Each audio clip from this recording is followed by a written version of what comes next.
União, organização, tecnologia, vanguarda, evolução. Núcleo de Telesaúde do Hospital Universitário. Universidade Federal do Maranhão.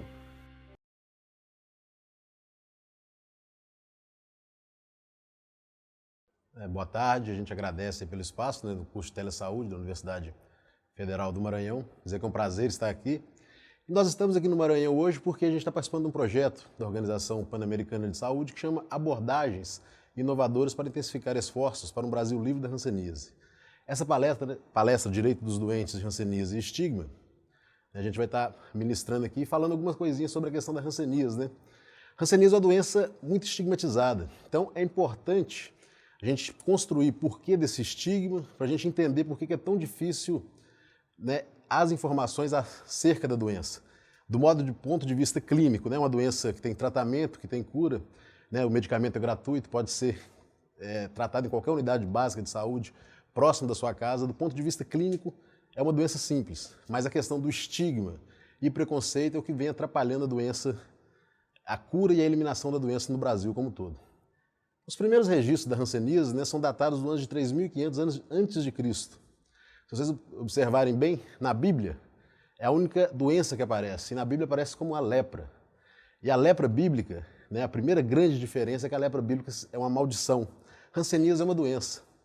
As pessoas no passado, ao adquirir a hanseníase, elas tinham sua morte social declarada. Eram internadas em locais, né, isoladas da sociedade, e elas morriam para a sociedade como um todo. São vários mitos de origem, né, relacionados à questão da doença, né, relacionada à questão da doença como uma maldição, e não como uma doença, que a gente vai tentar desmistificar um pouco aqui.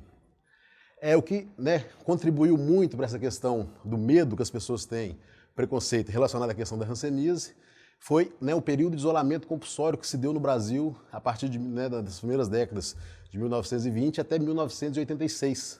As pessoas com hanseníase eram obrigadas a ficar em hospitais colônias. Então, o resquício, né, desse internamento compulsório forçado nas pessoas, né, de serem isoladas da sociedade, até hoje é presente na memória e traz estigma e preconceito.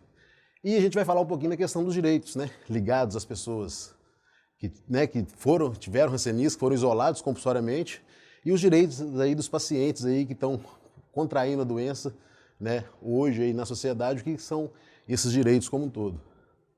Então, antes de a gente, né, bater esse papo aí relacionado a essa questão do estigma e direitos, né, o que é hanseníase para você? Primeiro a gente tem que falar da questão da doença, né? Então, você já viu alguém com lesões, né, parecidas com essas? Então, manchas esbranquiçadas, avermelhadas, né, na pele, a qual a pessoa não sente. Ela é uma mancha insensível. Então, essas manchas podem vir a ser hanseníase. E, se for hanseníase, tem tratamento, tem cura na unidade básica de saúde mais próxima da sua casa. O tratamento da hanseníase, né? Existem dois tipos aí de tratamento para hanseníase. Existe, quando a doença é diagnosticada, né, da forma pauci-bacilar, o tratamento, né, através dessa cartela de medicamentos amarela, né, da medicação que o paciente toma diariamente, ele se auto-administra, né, o comprimido, e existe uma dose mensal supervisionada que o paciente vai até a unidade básica de saúde e toma ela na presença, né, do enfermeiro, do farmacêutico, do médico, depende como é cada unidade básica de saúde. Então, esse tratamento, né, são um número de 6 doses supervisionadas, então esse tratamento pode durar de 6 a 9 meses. Né? Esse aí é o tratamento da hanseníase da forma pauci-bacilar.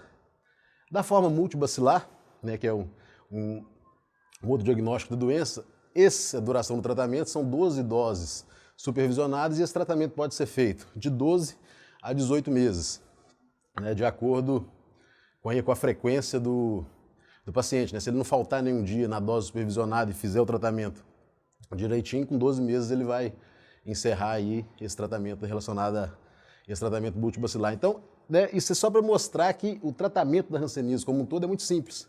É essa cartela de medicamentos, né, que a pessoa toma via oral, uma dose assistida na unidade básica de saúde e uma dose em casa.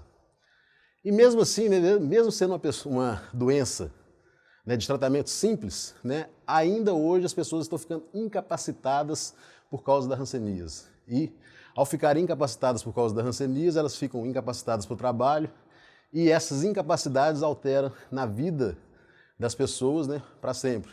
Então, esses são casos, né, de incapacidade que estão acontecendo aí no Brasil como um todo, né? Isso a gente gostaria muito que fosse fotos antigas, numa época que a doença era uma doença que tinha, né, um medo muito grande, na época não tinha um tratamento, mas infelizmente essas ainda são sequelas da doença hoje ainda no Brasil. Pessoas ainda estão ficando incapacitadas por causa da hanseníase. Muito a ver por causa do preconceito, né? As pessoas pensam que é uma doença que não tem tratamento e não tem cura, né? E aí, só um panorama, né, para vocês terem uma ideia aí de como é que é a situação epidemiológica no Brasil, né? Esse mapa do Brasil como um todo, a parte amarela dele é onde municípios que não têm casos de hanseníase, a gente fala municípios silenciosos. E a parte verde são municípios que registraram pelo menos um caso de hanseníase. Então, no Brasil, em 2016, 2.885 municípios diagnosticaram novos casos de hanseníase. Palmas, Fortaleza, São Luís e Recife diagnosticaram acima de 400 casos nessas cidades. 941 municípios diagnosticaram apenas um caso de hanseníase. E aí um outro dado assim, muito, né, preocupante, que são casos de hanseníase em menores de 15 anos. Então, 591 municípios diagnosticaram casos em menores de 15 anos, 337 municípios diagnosticaram um caso de hanseníase, e Palmas, Recife, Olinda, Fortaleza e São Luís diagnosticaram acima de 30 casos de hanseníase em menores de 15 anos. Hanseníase, gente, em criança, o que significa? Significa que tem um adulto, né, próximo a essa criança, transmitindo essa doença para a criança, um adulto que está sem tratamento e sem diagnóstico da doença. Então, hanseníase em criança, né, indica que é necessário que se faça uma investigação epidemiológica na família como um todo, né, nos contatos dessa criança, para saber de onde essa criança está vindo a contrair hanseníase, que é a doença. É um período longo de incubação do bacilo, então se ela está manifestando em crianças menores de 5 anos, quer dizer que essas crianças estão contraindo a hanseníase logo nos seus primeiros dias de vida.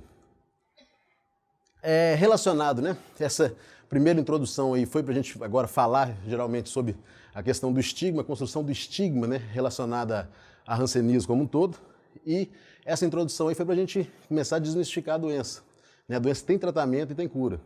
Então são 4 pontos importantes para a construção do estigma da doença como um todo. Né? Esse debate, né, de hanseníase versus lepra, né, isso de 3.500 anos antes de Cristo. A questão da internação compulsória, né, outro importante debate, né, que traz estigma à questão da doença. É uma doença negligenciada, a gente vai ver o que é isso.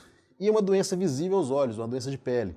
Então, essa soma desses 4 fatores faz com que o estigma, né, o imaginário das pessoas, ao serem diagnosticadas com hanseníase, faz com que essas pessoas tenham uma carga, né, em cima social, em cima dessa pessoa que é diagnosticada e da sociedade como um todo, levando em consideração esses 4 pontos.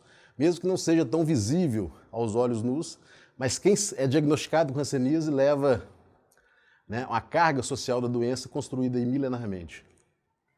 E aí hanseníase, né, versus lepras. Né? Por mais de 5.000 anos, né, a doença foi sempre chamada de lepra. Lepra, lepra, lepra. E se a gente pega na Bíblia, né, em Levíticos, a lepra, ela era uma maldição. Né? Uma parede ela podia estar leprosa. Né? Se ela tivesse mofada, a parede ela estava com lepra. Lepra na Bíblia não era uma doença. Toda escamação de pele, todo problema que existia na pele, aquilo era considerado como lepra. Então qualquer, né, alteração na pele nessa época era considerado lepra. E aí a partir de 1873, né, o cientista Gerard Hansen descobre, né, o bacilo, consegue isolar a micobactéria lepra e aí consegue fazer esse percurso, né, entre a lepra e a hanseníase. Então é um período muito curto. Né? Em 1873 consegue-se isolar o bacilo e em 1945 consegue-se a cura da doença. Né? A partir de 1945 não era necessário mais as pessoas serem isoladas por causa da hanseníase, porque já se sabia a forma de transmissão, o tratamento e a cura. Desde 1995 no Brasil, né, a Lei 9.010 trocou toda a terminologia oficial da doença. Então a partir de 1995 no Brasil, né, o termo lepra e leprocômios, né, leproso, tudo que tinha relação com o termo lepra foi banido na escrita oficial do Brasil através da legislação. Antes disso, o movimento social já né, reivindicava que a doença fosse chamada de hanseníase, né, com o nome por causa do seu descobridor. E hanseníase tem cura, tem tratamento, tem cura. A lepra bíblica é uma maldição não tem cura.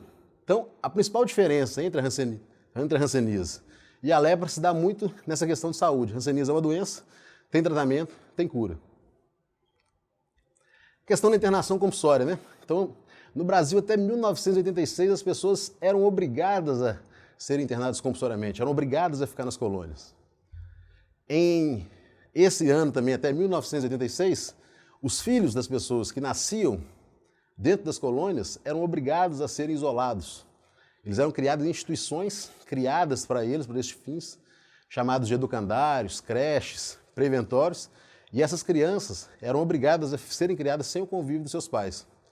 E uma coisa interessante que é o seguinte, no Brasil, né, até 1968, a Lei 5.511 de 1968 revogou a Lei número 610 de 1949. E o que a Lei 610 de 1949 falava? A Lei 610 era a lei que permitia que as pessoas fossem internadas compulsoriamente.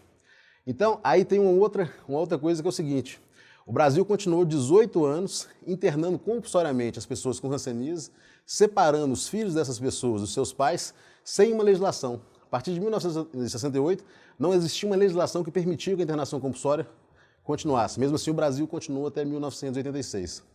Em 1981, né, nessa história da hanseníase, foi criado o MORHAN, né, o Movimento de Reintegração das Pessoas Atingidas pela Hanseníase, a qual eu faço parte. E esse movimento ele foi criado pelo próprio excluído. Ele foi criado, né, pelas pessoas que estavam dentro das colônias, que queriam sair das colônias, e eles precisavam fazer interlocução com a sociedade, que a sociedade não queria entrar dentro das colônias e nem aceitava que eles saíam. Então o movimento ele foi criado, né, a partir de 1981, com essa dinâmica, né, a foto do fundador do movimento, né, o Bacurau, o nome popular dele, era um acriano, um ex-paciente, e uma frase, né, que se tornou um hino da pessoa com deficiência, é que de um tronco podado, vida nova faz nascer. É uma música muito bonita do Bacurau, que ele falava, vamos sorrir para a vida, vamos sorrir do querer. Do tronco podado, vida nova faz nascer. Então era uma música, né, para as pessoas entrarem na luta, né, do movimento social, na luta de poder sair de dentro das colônias. E o MORHAN foi, né, adquirindo várias conquistas aí no decorrer dos anos, dentro e fora das colônias, e a principal conquista, né, do movimento foi a Lei 11.520 de 2007. O que essa lei fala? Como o Brasil ficou 18 anos fazendo internamento compulsório de forma obrigatória, sem legislação que amparasse, a Lei 11.520 reconheceu um crime de Estado do Brasil, do Estado brasileiro, para com essas pessoas. De toda a história, né, do Brasil, os mais de 500 anos aí do Estado brasileiro, o Estado brasileiro só reconhece 2 crimes de Estado. Né, o crime ligado à questão da ditadura militar, os perseguidos, né, políticos, e as pessoas que foram internadas compulsoriamente para a hanseníase. Então, em 2007, o Brasil reconheceu como crime de Estado o internamento compulsório para a hanseníase e paga uma indenização mensal e vitalícia para essas pessoas, que hoje está em torno do valor de R$ 1.400. Né? Cerca de 10 mil pessoas no Brasil como um todo receberam essa indenização. Outro ponto que contribui com o estigma da hanseníase, né? A hanseníase é uma doença negligenciada. E o que é uma doença negligenciada? Né? O que é a característica? É uma doença que tem agentes infecciosos, né, ou parasitas, e uma doença que é endêmica em populações de baixa renda. E, por ser endêmica em populações de baixa renda, né, não se existe grandes investimentos, nem em pesquisas, né, ligadas à questão da doença, né, não se desperta a grande curiosidade e o grande envolvimento de grandes laboratórios em pesquisas, né, relacionadas a novos medicamentos, a novas formas de tratamento para a questão da hanseníase. Então, né, existe aí uma meta da Organização Pan-Americana de Saúde, que é de até 2022 eliminar algumas doenças. Né? Tracoma, né, doença de Chagas, a raiva humana, que é transmitida pelos cães, entre elas a hanseníase, a teníase humana, infecções por cisticercose, filariose linfática, né, oncocercose, que é a cegueira dos rios, e a esquistossomose. Então, até 2022, a Organização Pan-Americana de Saúde quer eliminar essas doenças. E o que é eliminar a hanseníase? O Brasil é o único país do mundo que não conseguiu eliminar a hanseníase. O que é eliminar? Eliminar é ter menos de 10 casos para cada 100 mil habitantes. No Brasil, né, o índice é de quase 15 casos para cada 100 mil habitantes. Então, o Brasil é o único país do mundo que não consegue ter menos de 10 casos para cada 100 mil habitantes. Todos os países, né, do mundo conseguem ter, são considerados países, né, em eliminação da doença, porque tem menos de 10 casos para cada 100 mil habitantes. No Brasil, no ano de 2016, cerca de 26 mil pessoas tiveram hanseníase, só no ano de 2016. Desses 26 mil pessoas, 3.298 pessoas são, né, do município do Maranhão, né, contraíram hanseníase no ano de 2016. Importante falar também que o Brasil é o segundo país do mundo em casos absolutos da doença, só perde para a Índia. E um dado interessante é que a Índia, né, é um país que tem uma população, né, 7 vezes maior que a população do Brasil. Então, quando você joga o número de doentes para o número da população, né, a Índia tem a taxa de prevalência bem menor do que do Brasil. A outra questão, né, que a hanseníase é uma doença de pele. E a construção da beleza do nosso imaginário está muito no visual, relacionado à questão do feio e do bonito. Né, um passaporte para o reconhecimento social, a questão da beleza como um todo.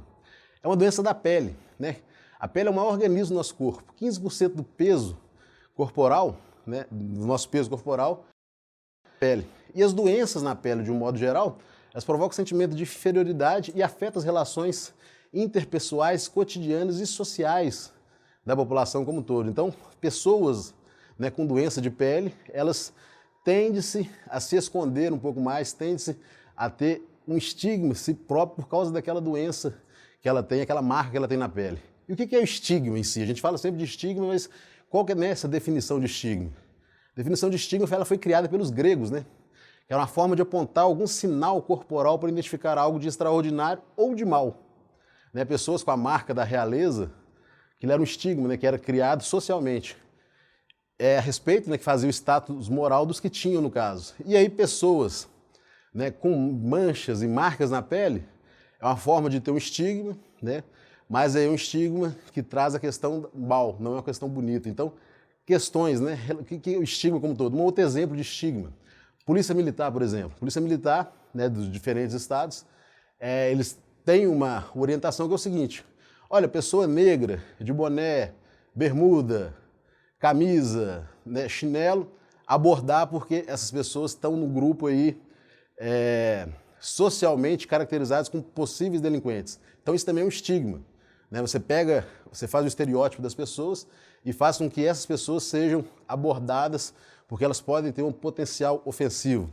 Então, o estigma não é só de hanseníase, né? O estigma é relacionado à questão dos grupos marginais como um todo, né? Desde a questão do estigma da pele, desde o estigma relacionado à questão de gênero, né? Homem, mulher, existem estigmas, né, relacionados a todas essas questões. Então, estigmas como um todo, né? E o estigma da questão da hanseníase.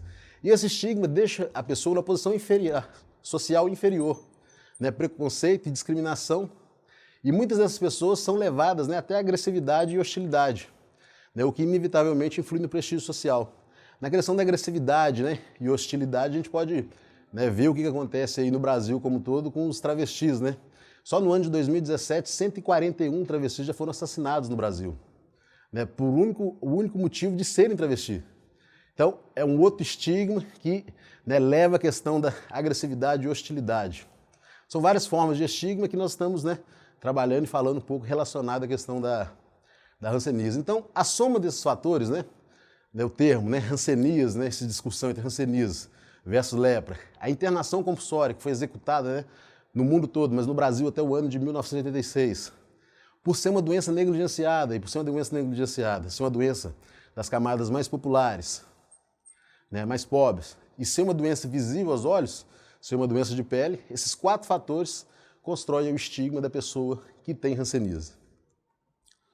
Sobre a legislação, né, ao fim do internamento compulsório, esse que seria um período aí de transição da doença, entre a fase de internamento compulsório e a fase que a gente conhece como hoje, né, o tratamento na unidade básica de saúde, ele se deu aí pela portaria no 165, né, de 14 de 5 de 1986, que foi uma portaria de transição, né, tirando aí a questão dos hospitais colônias, as pessoas começaram a ser tratadas fora dos hospitais colônias, e essa portaria, né, culminou na portaria 498 de 1987, que foi a portaria marco extinguindo a questão da legislação compulsória, do internamento compulsório. Se a gente olhar, né, pela questão da Declaração dos Direitos Universais, né, dos Direitos Humanos, né, a DUDH, que a gente fala, né, é um documento marco aí na história dos direitos humanos, né, do mundo como um todo, né.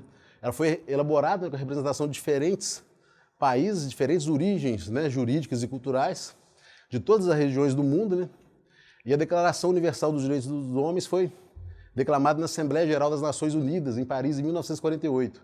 E mesmo com a Declaração Universal dos Direitos dos Homens, né, que pregava principalmente a liberdade, né, as pessoas ainda estavam internadas e isoladas compulsoriamente nas colônias do Brasil, mesmo com o tratamento, já sabia o tratamento, já sabia a forma de transmissão, já sabia a cura da doença, tinha a Declaração Universal dos Direitos dos Homens, mas as pessoas ainda continuavam isoladas.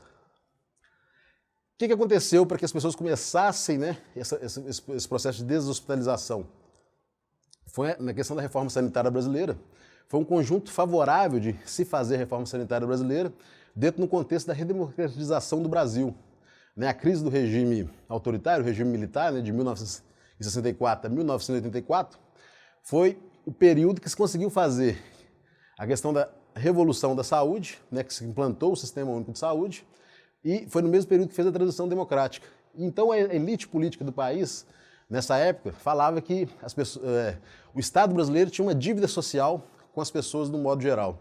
Então, na 8ª Conferência Nacional de Saúde de 1986, esse Estado brasileiro pegou, né, os políticos da época, pegou o que foi definido, né, na 8ª Conferência Nacional de Saúde e ratificou esse documento, né, através das principais lideranças políticas da época, e esse documento apontava para a questão da criação do Sistema Único de Saúde no Brasil, né, da 8ª Conferência Nacional de Saúde. Como era um momento de transição e as elites políticas queriam, né, o apoio popular nesse momento de redemocratização, né, as elites e a classe operária como um todo conseguiu fazer o Sistema Único de Saúde.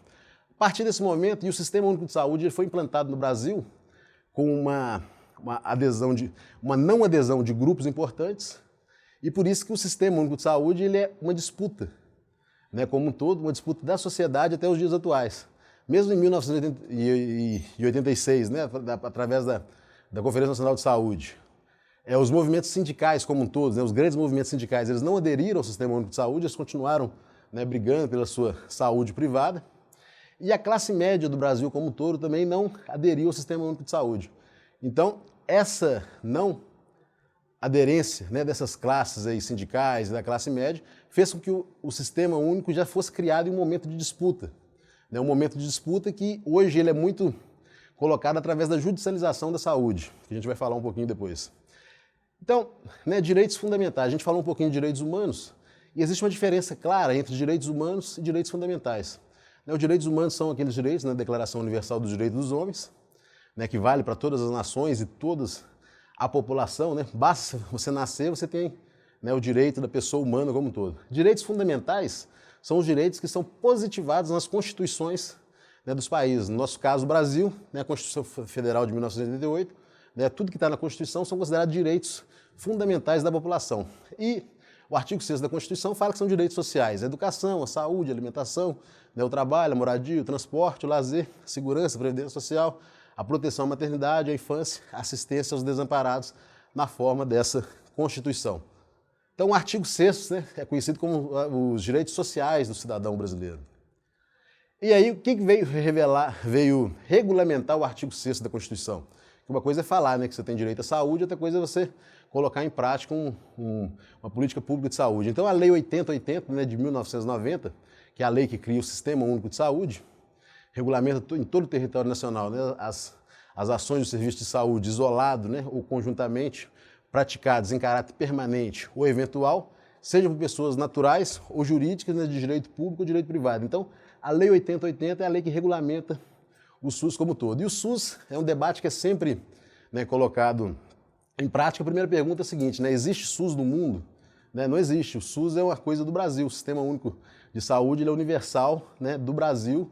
Né, e ele é universal porque se um estrangeiro chega, né, no Brasil, ele pode ter o seguro de vida, pode ter o melhor plano de saúde, mas se ele chega e sofre um acidente ou tem uma indisposição, né, o primeiro hospital público que vai socorrer ele. Então o SUS é um sistema único de saúde universal. É a porta de entrada para os principais casos, né, intercorrências, principalmente de emergência, né? A pessoa pode ter o melhor plano de saúde possível no Brasil, mas se ele sofrer um acidente, né, quem vai socorrer ele vai ser, né, o Sistema Único de Saúde, através do SAMU, através do Corpo de Bombeiros, e ele vai entrar no hospital público, né, os primeiros atendimentos, então ela é a porta de entrada aí de todo cidadão. Então, né, todo mundo usa o SUS, né, importante colocar nessa questão, né, da questão da Lei 8080, né, que o SUS é um patrimônio, né, imaterial brasileiro, porque todo mundo usa o SUS, né. Os hemocentros, né, alta e média complexidade, você pode ter um bom, né, plano de saúde, mas na hora que você precisa de um procedimento, né, mais elevado, você vai cair no Sistema Único de Saúde. É um sistema perfeito? Não, não é um sistema perfeito, mas é um sistema, né, que ele serve de exemplo para o mundo. E a gente tende muito a não valorizar, né, o que é nosso. Então o SUS ele é uma conquista, né, da população brasileira como um todo. É um programa que tem suas falhas, né, que tem seus problemas, mas é um programa assim, muito avançado em relação à saúde e é um programa que a gente deve, né, lutar pela permanência dele.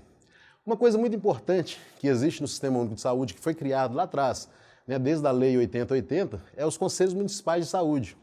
E esse Conselho Municipal de Saúde existe nas 3 esferas, né? Existe o Conselho Estadual de Saúde e o Conselho Nacional de Saúde. Então, esses conselhos são mecanismos, né, democráticos de representatividade do usuário, né, da gestão, dos prestadores de serviço como um todo, né, de forma aí tripartite, e esses conselhos são locais onde as pessoas podem, né, levar suas demandas, levarem problemas na rede de saúde como um todo, e os conselhos são pouco usados pela população. É uma forma de regulamentação e fiscalização do SUS também. E aí, né, a questão da questão dos direitos, né, as pessoas têm na mente que a hanseníase como as pessoas têm na mente que a hanseníase é uma doença, né, avassaladora, né, não têm na mente que é uma doença comum, que tem tratamento e tem cura, as pessoas pensam que existe uma legislação específica para o doente de hanseníase. Na verdade, não existe. Né, a regulamentação do tratamento da hanseníase como um todo é, né, a saúde como um direito social na Constituição Federal e a Lei 8080 na questão do SUS. Né, então, as pessoas têm direito ao tratamento, né, da hanseníase em sua integralidade nas unidades básicas de saúde de qualquer município. Então não existe uma legislação específica, olha, se a pessoa tem hanseníase, ela é coberta pela lei tal, ela tem direito ao tratamento, ela tem direito, né, de atenção integral, né, da doença como um todo, e tem direito também à prevenção de incapacidades. Né, se a pessoa precisa de uma palmilha adaptada, um calçado adaptado, né, isso tudo o Sistema Único de Saúde precisa fornecer essa pessoa, porque, né, o conceito de saúde vai muito além da questão da doença. Essa pessoa precisa de alguma órtese, alguma prótese, né, decorrente da situação de uma incapacidade por causa da hanseníase, é direito dessa pessoa e é dever, né, do Estado executar prestar esse serviço para a população como um todo. Então, né, os direitos das pessoas com hanseníase, né, as pessoas têm direito à informação correta sobre a questão da hanseníase, né, com conceitos, né, desmistificando essa questão da doença como um todo. Principalmente, né, o usuário tem que saber que a doença tem um tratamento e tem cura. Né, esse usuário tem que ser empoderado, né, ele tem que saber que se ele não for bem acolhido, se ele não, né, tiver lá um calçado adaptado, uma palmilha, que caso ele necessite, né, ele precisa correr atrás dos direitos dele. E correr atrás dos direitos dele através do Conselho, né, Municipal de Saúde, a Câmara Municipal de Vereadores, né, os vereadores aí são representantes do povo como um todo. Então, se existe um problema relacionado a essa questão, importante, né, levar aos órgãos competentes, Conselho Municipal de Saúde, Câmara, né, Municipal de Saúde. Se esse problema não resolver, importante ir no Ministério Público, né, conversar com o defensor público, né, relacionado a uma questão que ele precisa, que ele necessite, de um apoio que ele necessite. A própria Defensoria Pública como um todo, né, hoje a gente vê muita questão da judicialização da saúde.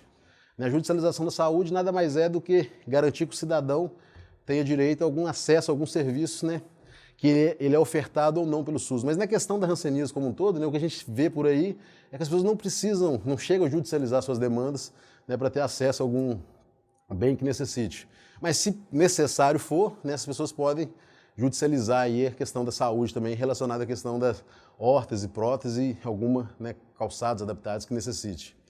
E outra coisa importante também, né, na defesa aí dos direitos das pessoas com rancenias e informações corretas da doença como toda, né, os movimentos sociais, né, principalmente o Mohan, esse movimento de criado desde 1981, já são 36 anos, né, de Mohan. Então essas organizações, esses movimentos sociais, eles estão aí na luta como todo na defesa dos direitos dessas pessoas, né? Se você quiser saber mais sobre o Mohan, tiver alguma dúvida, né, relacionada à questão da doença como um todo, né, o site do Mohan, www.mohan.org.br, existe um Telehansen, você pode acessar ele, usar ele do Brasil todo, né, de forma gratuita, né, através do 0800 026 2001, e existe o Zap Hansen também, que as pessoas podem.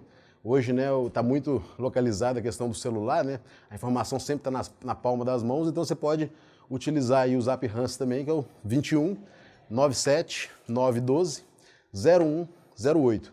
Então a gente agradece aí pela oportunidade, pelo espaço e ficamos à disposição para questionamentos e dúvidas. Muito obrigado.